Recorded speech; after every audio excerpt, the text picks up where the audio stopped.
Hey, experts listeners, I want to key you into something that we do very special here at Ops Experts Club, and that's a masterclass. We have a free masterclass called Foundations That Scale. And the great thing about this masterclass is it's for operation professionals who are growing businesses. One of the most dangerous things you can do as an operator is grow businesses on a foundations that's not stable. So in this particular masterclass, we take apart all of the inside pieces of your team, your tech, and how they're using time. And we make sure that you're building on a foundation that's stable. So if you want to check out a great masterclass completely for free, go to foundationsthatscale.com. We'll see you there. Welcome to the Ops Experts Club with Aaron, Terryn, and Savannah. This podcast will take you behind the scenes of some of the finer details of multi-million-dollar companies. These ops experts have dealt with operations for scaling companies and well-established businesses with anywhere from small to large teams. If you've ever been deep into the details of a major company, then you know how much it takes, and these conversations are just for you. Welcome to the Ops Experts Club podcast. Ops Experts Club. Hey, does my crisp cut off my whoop? It did that time. You were too excited. Man. Freaking crisp. Hey, if you guys are out there, ops experts, you're listening in, you're looking for a great tool. Clearly, crisp is a good one for online recording because it cuts out all the nonsense of dogs barking, babies crying, coffee shop baristas pulling shots, and apparently when you yell, trying to start a podcast in a cool way. So Terryn, thank you for giving me that. Appreciate you. Yeah, absolutely. I think it was an appropriate whoop, but Chris thought it was an inappropriate whoop. So it's failure on their part. Inappropriate whoop. Awesome. Terryn, not every ops expert has had kids, but we all remember being on the playground. We all remember forgetting our jacket as we're coming home from school and mom saying, hey, where's your jacket at? Or forgetting our backpack or forgetting our books. And it ends up in that bin in elementary where it's like the lost and found. Today, I'd like to talk about the lost and found with business owners when it comes to who owns this. Like, where is this assigned and who's going to bring us results? You want to kick us off on the topic and we could just round robin it a little bit today? Yeah, absolutely. I had no idea you were going to start with that analogy. So I'm a little It's a good one though, right? It is a good one though, right? Like that's pretty apropos. Lost and found. It is. It's exactly what we're talking about. And, let me just give you the situation. Visionaries have ideas, which is awesome. That's what keeps us employed. So it keeps everybody employed. And that's what we need to have jobs. And one of the things though about ideas or frustrations or any conversation they might bring to their team is kind of like the widespread broadcast of an idea or a problem or an issue, especially in front of like 5, 10 different people. And then that's it. That's where it ends. And then it just goes in that basket of lost and found. It's like, all right, who's going to pick it up? Whose job is that? What's the next step? Yeah. And I think a lot of times the pain point can be, right? So what Terryn says is absolutely true. Visionary sharp end of the spear, right? They're the one that's breaking new ideas out there. They're the ones breaking into new markets, breaking into new products. For us who are operators behind them, they're like pushing work back to us and we need to pick it up. But a lot of times a visionary can come in and say, hey, I've got this new thing. Says it to a large group of people, doesn't assign it to anybody necessarily directly. A lot of people are overwhelmed, maybe with already on their plate, or they don't have a lot of initiative where they're going to step up and say, hey, I can own that, bring that to me. And then what happens is it falls into the vortex of no return. And then visionary forgets about it, right? Because he or she's a quick start. They don't remember it for another 2 or 3 weeks down the road. Then they remember it and they come back pissed. They come back frustrated because nobody picked up their new great idea. Nobody ran with it. They assumed somebody was going to be doing something with it because as soon as they got off that call, maybe in the middle of that call, they took another call, got on something else, went a different direction, totally lost track of the conversation and only remember it downstream where now they're frustrated and they come back to the next meeting frustrated that their to-do wasn't picked up and taken forward, which obviously only perpetuates in the cycle of unhealth and companies not taking traction on new ideas. So Terryn, what would you suggest? What's the game plan? Well, I mean, if the visionary isn't one to assign it out themselves, this is the key area of an operator, somebody who knows the team, knows the bandwidth, knows the strengths. It's a great spot to reference an accountability chart or an org chart. You got to know who's in charge of what, who's in charge of who, where the responsibilities lie. If it's a marketing specific item, do we have a head of marketing that can own it? Doesn't mean they're going to do it, but can they own it? And so an operator plays a key role in knowing, okay, who's actually out there and who can pick this up. Because if the visionary isn't going to say who can pick it up, the people might not pick it up themselves because they're only looking at the 25 tasks already on their to-do list for the day. And they don't want to self-sacrifice themselves to work an extra 5 hours that week to pick this new thing up. And so you really need that operator in there and somebody to assign out, move things around, say, okay, yeah, let's push that back because this sounds more important. Terryn, you just made, man, brilliant insights.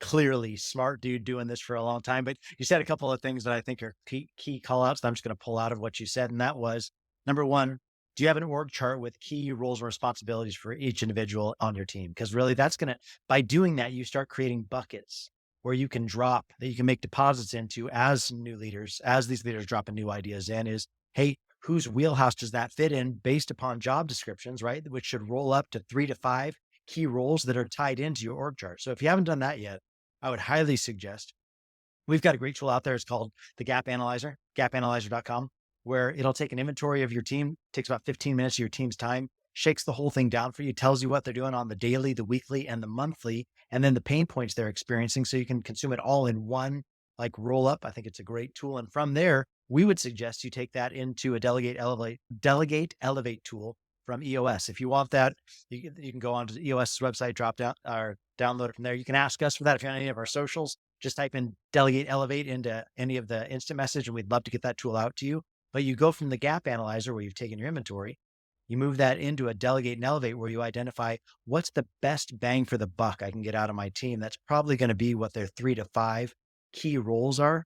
And then load that into your org chart. We do that for companies all the time. And from there, it can kind of identify for you, okay, who should this be handed off to? Because a lot of times what we see is not only is a new idea dropped into a room like that, and people aren't sure where to go with it. And so the operator doesn't necessarily have somebody you can assign it out to, or it's shared in a mixed company room where it's like, there are 30 people on this call, half of which have nothing to do with the pain point that the visionary is expressing. But they use this weekly meeting as an opportunity just to broadcast frustrations they're experiencing about ideas that haven't been fulfilled. And then it creates this culture of, my boss isn't happy with me. When really those people in that meeting are probably doing a great job at what they're supposed to be doing. This just isn't it. It doesn't fit into their bucket. So I think that identify who on your team is supposed to be doing what, making sure as a visionary, and maybe if you're the operator, there's something to take back to your visionary, really think through, is this the mixed company that we want to be dropping those kind of issues into? Because half the people here, it could be a total waste of time for them to hear what we're even talking about. And then really tying it back to the right individual. Dan Martell has a great book out there right now. It's called Buying Back Your Time. And he talks to visionary, and his whole point is he really tries to put a stopgap between one of his ideas and when he communicates it. And what he does with that is he asks himself, who should I be talking about this with? Before he just comes with this new idea, who should I be talking about this with? And if you have an operator, like Terryn said, that's probably sharp end of the spear. That's probably who you should be going to with it so they can disseminate it down, right? That's the vision. That's the whole visionary integrator meeting that EOS talks about, maybe a sharp end of the spear. But if you don't have that person necessarily, ask yourself, who should I be talking about this with? And then drop that into someplace on your phone where you collect notes to talk with that person. Don't just light them on fire on instant message. Wait until you get to that meeting. And then Dan says he'll always review those notes before he comes into that meeting to ask himself, is that still as important as it was when I first wrote it down? Because a lot of times with visionaries, they'll realize, nope, it's not. And he said he'll just delete it out or align it through. That's not something for a conversation for today. So maybe thinking through what you're talking about, who you're talking about it with, and then as an operator, who is it going to be assigned to based upon their skill set? Mm-hmm. Yeah. And I think a lot of teams, or all teams, you've got two different people in the room with you. You've got doers and you've got managers, more or less. And doers are going to be more reluctant to pick something up on their own, especially if they've just got a list of to-dos already. But a manager is going to realize and understand, I see this falls in my department and I'm going to need to answer to this. And so I need to pick this up and then assign it to somebody to do. And so you got to realize, who are you speaking to? Are you speaking to the doers and the managers? Because the doers might just stand there starstruck or scared or not sure what to say. And a manager will pick it up and put it on their team. I think 100%. EOS is so great when it comes to the way it advocates for how are you building your meetings? Like who's at your meetings, and I think that the EOS L10 meeting structure, when it comes to a leadership style meeting, which I think every company should be doing on a weekly basis, the leaders should be representative of different departments, right? So that when a visionary comes, shares an idea, it's probably going to collateralize multiple people, right? So let's say it's a new product launch they want to roll out. They've got this great new idea, right? Visionaries are the best, right? It's like whatever their newest idea is, it's the best one they've ever had, right? So they come and they're so excited about it. But if they come out with this new product idea they want to do, it's probably going to take somebody on the ops team, the tech team, to build it, right? Because we have to build out whatever the automations are, whether it's the front end or how it's going to roll or how it's going to be delivered, right? It's probably going to take some marketing, right? Marketing's going to have to put their spin on it and make it beautiful and make it sellable. It's going to take a sales team, right? Somebody that's going to be selling it, right? So that we just listed off 3 different departments. They're going to have a direct touch, and then customer support probably should be in the know because people are going to start asking about it as soon as we go live, right? So we're talking about now 3 to 4 different departments with any new idea. So it's probably your idea that you're bringing to people is going to have implication on multiple people, and there are probably going to be deliverables that are pulled out of that. So I think just realizing, do I have the right people here? And are we processing through what this might look like? Because this is probably bigger than just, I'm going to hand it off to this one person who's going to be able to see the whole thing through. There may be a starting point, but there's probably implications downstream. And really, as the visionary, he's not going to be thinking like that. She's not going to be, that's not the way they're wired. Their thought is, I've got this great idea. Let's make it actionable. But I think probably as a visionary, a realistic expectation on how soon can that be done if we want to do it right? Because every visionary, Terryn, you and I have ever worked with, it's like they've got a new idea and then they're asking us about it tomorrow if it's already rolled out. You want to talk about that for just a minute when it comes to maybe rocks and timelines and how we would suggest people consider new ideas? Yeah. And I think there's also a distinction. We worked with a lot of people who are very self-start. They started on their own. They did everything. They used to design the funnels, right? The emails, implement things. And, a lot of times they actually understand, the work that goes in. But then you can enter into with a visionary who maybe didn't have that experience and is really good at the ideas and the leading and has hired this out and doesn't quite understand what goes into it and what we want to put into it to roll it out successfully. And that's when you might run into that challenge of, the next day you're being asked, where's it at? Where are we at with this already? And that can be a hard place to be, especially if you were working on it and you do realize how deep it goes and how big it is. But at that point you own it. And, the whole question we're asking is, who owns it? Who owns it? Who owns it? And I think that probably, let's talk about that for a minute. So who owns it should probably lead to a timeline, right? So let's say visionary comes, drops their idea. Who owns it's the first spot, right? Like it was lost in the lost and found. We're going to put a name on that, assigned to somebody. And from there, that person or those sets of people should probably bring back some sort of timeline and expectation for visionary in a way that's responsive. What I've noticed is a lot of visionaries, if you push back with resistance of timeline immediately when they share their idea, that can lead to frustration. Yeah. So I found is like, hey, somebody just say yes, no problem. Hey, we'll take that. We'll bring you back to timeline expectation on that. Let us suss that out with team. There's no reason to go deep into it right here. I think that'll take our whole meeting. Usually visionaries appreciate that. They don't want a whole meeting taken by getting into the detail. They realize the details are like energy fatigue for them. They don't like getting into the details anyway. Okay, we'll go put that together and we'll have this back to you by X, right? Give them an expectation. Because that way they're not asking you about it the next day if you can't get it back to them the next day, right? Yeah, I can have that to you by Friday. And on Friday, I'll line out for you what the next steps are. There are probably pieces that we're going to need more information on from you, different tiers, different price point. What kind of collateralizing is that going to have on other products that we have that may be similar? Like thinking through some of the implications. So we'll probably have a set of questions we're going to come back to you with and a timeline expectation. And the next question, is that going to have to replace something else that we've been working on? You know what I mean? Because according to EOS with rocks, every person on the team should be carrying 3 to 5. But like if this is an exceeding of those 3 to 5, that means if we're going to say, if the visionary says, no, this is more important, shove that in, just the conversation of, okay, well, I have limited bandwidth. So I can't do all of this stuff. So you tell me what the priority is. I'll do whatever it is you want me to put my priority on, but like probably experiencing some sort of understanding of what the priority is. Yeah, absolutely.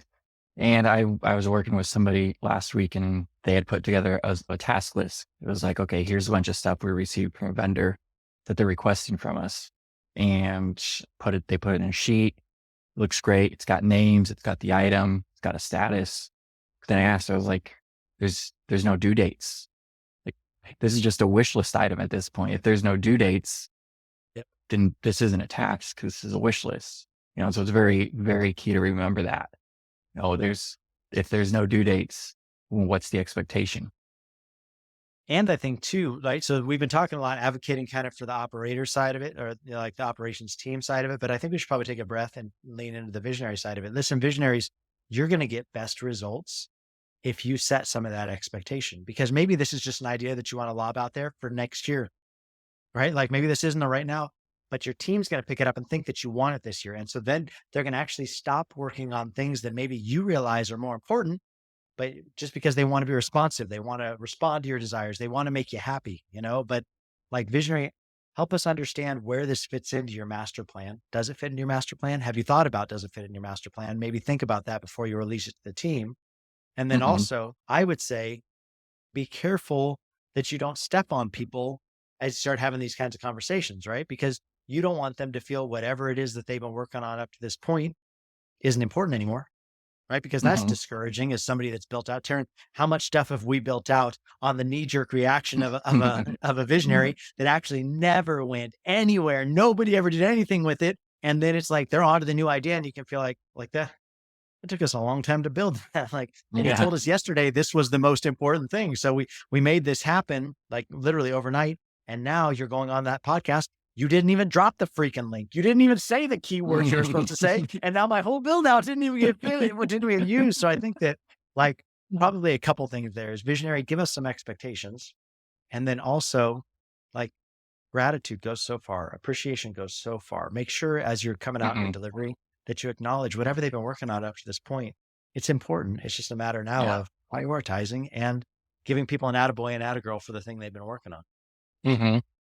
Yeah. And I'll even say a great thing to incorporate is just asking people, hey, can you do this? Do you have time to do this within a certain time frame? I work with a lot of clients, as you know, Aaron, and we have a big team. There's a big team of people to help. And sometimes I'll get in a scenario, I need something the next morning. And I'll ask, I'm not just going to assign it randomly to somebody and say, do this by 8 a.m. Like, I'll reach out to somebody. I'll say, does this sound like something you can do? We have a lot of people that are interested in working at night, and I'll ask them first, and maybe it's the wrong person. And then I ask somebody else and they're the right person. So you don't know what you don't know. And if you really want to feel like your team respects you, great place to start is asking. So good. So good. Because how many things, Terryn, have been dropped on our calendar and we're like, wait a minute. Nobody asked me if I can make that. I'm already booked during that time tomorrow. So now you have this big expectation to share this new bit. Yeah. And we'll see it a lot of times in visionaries where they're like, hey, I want everybody on the team on this call. And we're like, well, we're not really on the team. We're an outside contractor. So that's fine if you want an internal team. But if you want to draw on us, we have a lot of clients. We're carrying something like 32 clients right now at the Collab team. Like, so we have a lot of clients. That time may already be spoken for. Like, it's probably better to ask than just to assume. Like, reach out, see if somebody's able to do something. I would say that's just a good rule of thumb for anybody on your team. Just because you're paying them doesn't mean that you own them. Yeah. Do they have something else going on? Is there something else that may be more pressing that you might have forgotten of? Because that's the other thing a lot of times for a visionary is they've forgotten that they've already asked somebody to do something. They're probably working on something you asked for last time they talked to you. I know, Terryn, you had a great conversation earlier this week where you're like, hey, listen, I can do more meetings, but is this different than what we talked about last time we met? Because I'm still working on stuff from the last time we met. And if you're not careful, we can use all of our time for meetings and never get to the doing. And then you're going to be frustrated that we haven't seen through what it was that you're wanting to see through, but there's only enough time in the day to do so much. So I think there is that economizing of what do we, it comes back to expectations. What are our expectations? Are those expectations real? Do we understand all the pieces on the board? Giving people the opportunity to at least express those things to you and then ask you, visionary, for your prioritization based on the things they're working on. I think that's why I love rock sheets, for when we do ESL 10, I'd love going back to the rock sheet and being like, okay, so here's where my time is spoken for right now. Which one of these things is no longer important so I can start working this one in? And then a lot of times the visionary is like, all those things are really important, and so EOS would say that's why rocks are rocks ideas for next quarter, not for in the middle of the quarter rolling out a new idea. Yeah, not even rock lists, but also project management task lists. You know, you run into the scenario, you've got graphic designer, video editor, somebody like that. You don't know what they're working on, and you lob a Yeah. request in overnight, and they can just pull up their task list, say, that's fine. But which one of these should I replace it with? Like, here's my ongoing list of requests so far I'm working on. Yeah. I know we're kind of a little bit all over the board on like all the touching points of these, but even like what you're Mhm. saying, even if it is a project list, I think it's really great for people that are more around like a project task list when you create for them a form that if we're going to make an ask of them, like this is all the things that would go into the ask. Because a lot of times we lob out there something half baked in a sideline conversation, expect that person to know what all the implications of that is, and then don't even give them the assets to go and do with it. So they don't even know, well, it could either take me 3 hours to collect all those assets and then go do the work, or whoever's making the ask, could you pull together all the assets you need from me? And then I can go to the doing, and then it's a 1 hour project. So like there can be some push and pull even on the kind of ask that you're making. So think through, and maybe this is back to the operators now, think through when you've identified which bucket the ask is going to go to. Do we have a way that we communicate asks to people that actually streamline best their efficiency in the way they're using their time? Because that's probably going to get you the best results. And a lot of that is just a little bit of forethought to make sure you're chasing down the right results so that the doer can actually do the doing instead of do the searching. Because that's just exhausting for a doer. Like that's not what anybody that likes doing things likes to do, where they're out there having to find your results because you didn't make a request of them that was comprehensive. Mm-hmm. Yeah. Well, Aaron, do you feel like everything in the lost and found bucket's been assigned out? I think so, T. I think that as a quick recap of everything we talked about today, when you're thinking about an idea, make sure you have a good expectation of who it's going to and what your timeline is of expectation. And then also be considering, have you asked for previous things that might actually interrupt what this new idea is that you're asking for? So I think all those things from Mm-hmm. the visionary side of things. From the operator side of things, when you receive it, I would always suggest give them, yeah, no problem. We'll work on that. I'll give you back an expected timeline of when we can get that done by this time. And then from there, have a bucket you can drop it into and have some communication and asks of the people you're going to ask for. I think Mm-hmm. honestly, when it all comes back to it, it's forethought and communication is what's going to give you the Yeah. best result. So Yeah. And I think a bonus item that we kind of went into for a couple minutes at the end was, how is it being tracked? yes, how is Yeah. it being Project tracked? management tool, what have you. How are we tracking it?